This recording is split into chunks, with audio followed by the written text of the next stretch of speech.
Love story, Victor and Marta. Victor first noticed Marta at a crowded city bus stop on a chilly March morning when he was on his way to his job as an electrician at a small company, and she was finishing a long night shift at the hospital.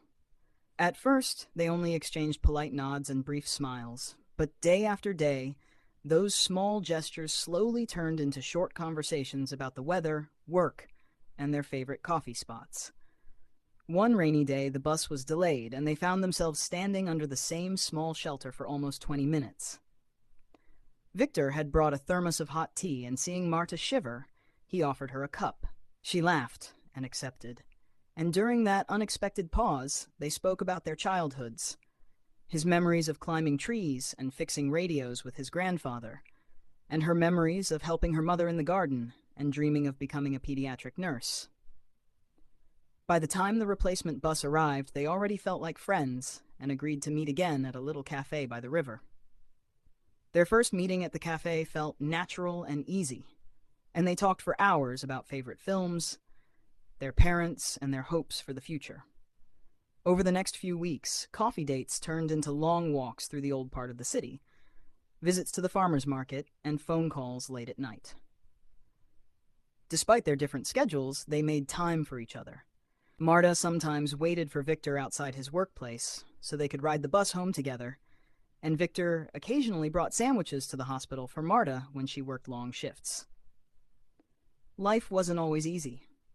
Victor's job sometimes took him out of town, and Marta's rotating shifts made planning difficult. But instead of letting this pull them apart, they learned to support one another. Marta helped Victor prepare invoices and paperwork for his side jobs, and Victor fixed things in Marta's apartment and accompanied her to the village on weekends to see her parents. Slowly, their relationship moved from excitement to a deep, steady partnership. After 2 years, Victor saved enough to buy a modest ring and planned a picnic in the park where they had spent many of their first walks. He brought her favorite foods, and at sunset he asked her to marry him. Marta, overwhelmed, said yes with tears in her eyes, and they phoned both families that evening, everyone cheering. They married the following spring in a simple but warm ceremony at a small church, where friends and relatives brought homemade food and Marta's father played the accordion. The wedding wasn't extravagant, but everyone remembered it for its laughter and sincerity. They rented a small apartment closer to the hospital and started saving for a home. Marta continued her studies to specialize in pediatrics, often coming home late with textbooks under her arm, while Victor slowly built up his reputation as a reliable electrician, taking on extra jobs in the evenings. Whenever Marta doubted herself during exams, Victor cooked her dinner and left encouraging notes on the fridge.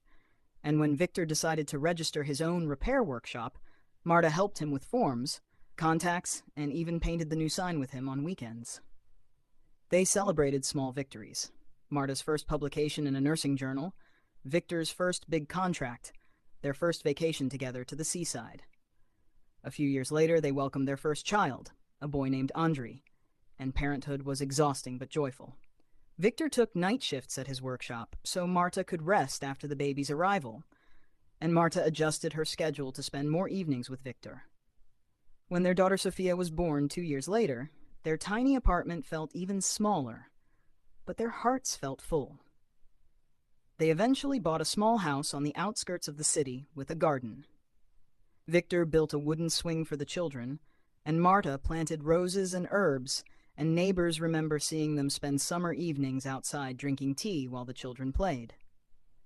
Like any couple, they faced hardships. When Victor's workshop went through a slow season, Marta took on extra shifts. When Marta's mother became ill, Victor drove her to the village every weekend to care for her. They argued at times about money or schedules, but they had a rule never to go to bed without talking things through, and this simple habit kept their bond strong. As the children grew up, Marta began teaching younger nurses at the hospital, and Victor trained apprentices at his workshop. They became known as a couple who made it work through patience, humor, and teamwork. They loved traveling by train through the countryside on their rare free weekends and kept a small notebook where they wrote down every new place they visited and what they ate there. Even after 20 years, Victor still surprised Marta with little gifts. A book she mentioned once, a scarf in her favorite color, and she still left notes in his lunch bag. Decades later, at their silver wedding anniversary, their children organized a surprise party. Friends and relatives told stories about how Victor and Marta had helped them, fixed something, cared for someone, or offered advice. Marta said in her speech, "We didn't build our life with big gestures, but with small daily acts of love."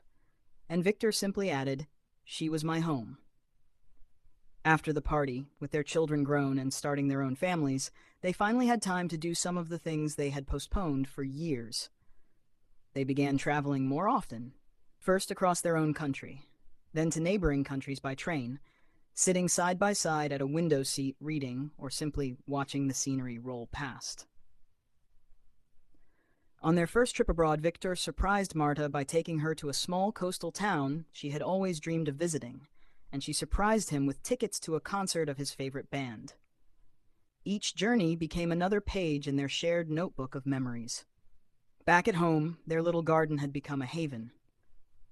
Victor built a small greenhouse, while Marta experimented with herbs and flowers she had only read about before. In the evenings, they invited neighbors and friends over for tea and simple meals. They also began volunteering.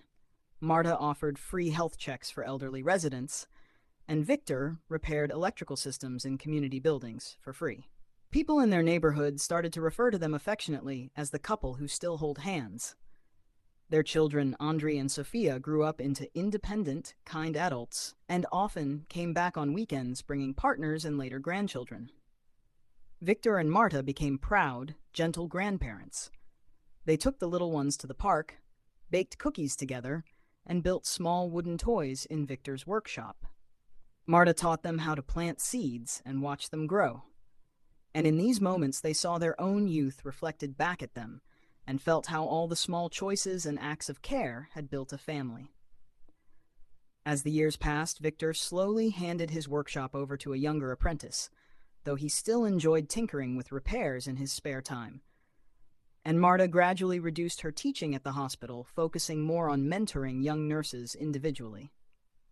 They found themselves sitting on their porch in the evenings, teacups in hand, talking about the day just like they had once done at the bus stop. They laughed about their mistakes, celebrated small joys, and comforted each other during losses, like when Marta's father passed away, or when one of Victor's old friends fell ill. They never lost their habit of small gestures. Victor still left Marta handwritten notes, and she still surprised him with his favorite cake on random Tuesdays. Even after 4 decades, friends would catch them exchanging secret smiles across the room. People would ask them what their secret was, and Marta always answered, "Love is not one big thing. It's many small things done every day."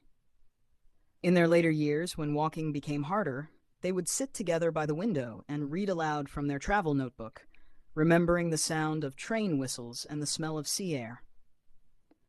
They watched their grandchildren grow, graduate, and start their own journeys.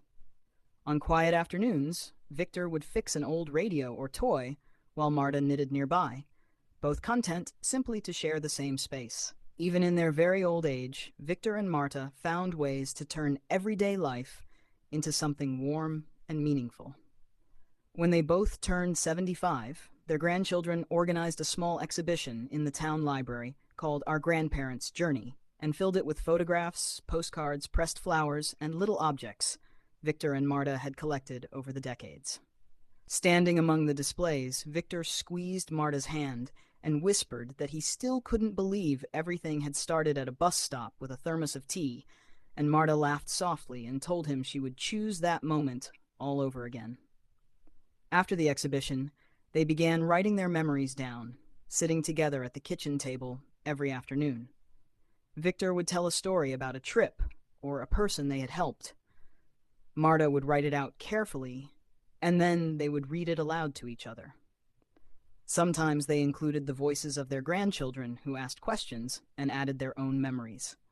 What started as a simple exercise slowly turned into a book of family history, pages filled with photographs, drawings, and small notes about recipes, places, and lessons learned. They called it Our Little Big Life, and decided to give a copy to each child and grandchild on their next anniversary. They also used their remaining energy to teach. Marta gave short talks at the local school about caring professions and the importance of kindness, while Victor taught a handful of teenagers how to wire a lamp, repair an outlet, and approach work patiently and safely. When one of the teenagers thanked him and said, "You've changed how I see my future," Victor came home that evening and told Marta it was one of the best compliments he had ever received. Their home stayed open and full of life. On warm evenings, the porch became a gathering place where neighbors dropped by for tea, a slice of cake, and advice. Marta's herbs perfumed the air. Victor's tools rested on the workbench nearby, and in the fading light they would listen to music from an old radio. The grandchildren, now young adults, often joined them and asked about the early years, and Victor and Marta would retell the story of the rainy morning, the delayed bus, the first cafe meeting. It became a family legend,